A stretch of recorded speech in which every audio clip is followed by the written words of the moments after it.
Good morning, dear hearts. We are at lesson 110, and it is, I am as God created me. Now, as I mentioned before, because this is the second time we've seen this exact lesson. The first time was in lesson 94, and I said that this is the one lesson in the workbook that will be repeated periodically, okay? At least three times actually just like this in the first part of the workbook, and then it is the core of one of the reviews. So, I am as God created me. Now, in lesson 94, this lesson was identified as a giant stride towards our advancement in this course. This time it is recognized or noted as being a great advance, all right? And when I reread this lesson, and each time I do, I get more information out of it, as you will as well. The more that you do them, the more awarenesses will come to you, and that's a promise, actually.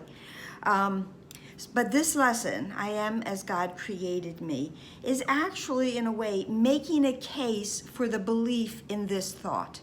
Because it says right at the beginning that for this thought would be enough to save you and the world if you believe that it is true. And then the lesson goes on to give us reasons of why it's making this case, and for us to actually believe in it.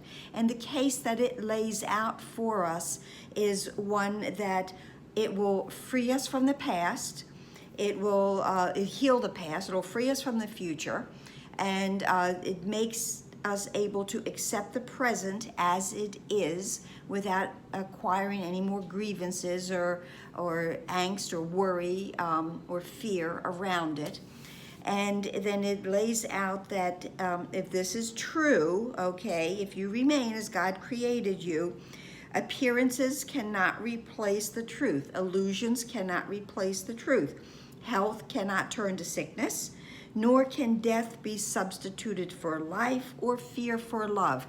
If this is true, if we are as God created us, there is no separation. There is unity, and only unity within our minds if we are as God created us. And it's going to release us from all of the idols that we have made, and all of those idols are from the ego mind. So this lesson, I am as God created me, and each time we practice it, it sets ourselves and others free from the beliefs of the ego. So here the ego, the Holy Spirit is making a really strong argument, if you will, a real strong case as to why we are as God created us. What does the ego have to offer to counter this? Well, it will offer us pain. It's going to offer us fear. It's going to offer us sickness. It can offer us death.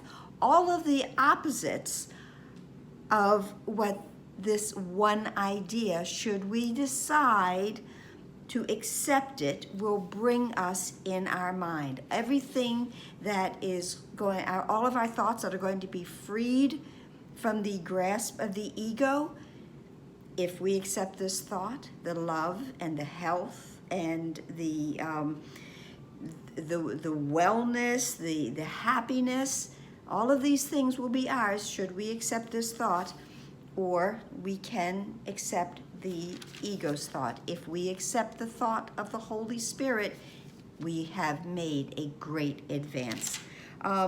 Again, first 5 minutes of every hour, and it says to begin the practice periods with, I am as God created me. His son can suffer nothing, and I am his son. Just this thought that I am as God created me, each moment that I remember this during the day and I take this in, frees me from all of the bondage of the ego mind. Hope this helped. Hope you are staying safe, staying well. Please share, please subscribe, and I will see you here tomorrow when we begin our next review. Namaste.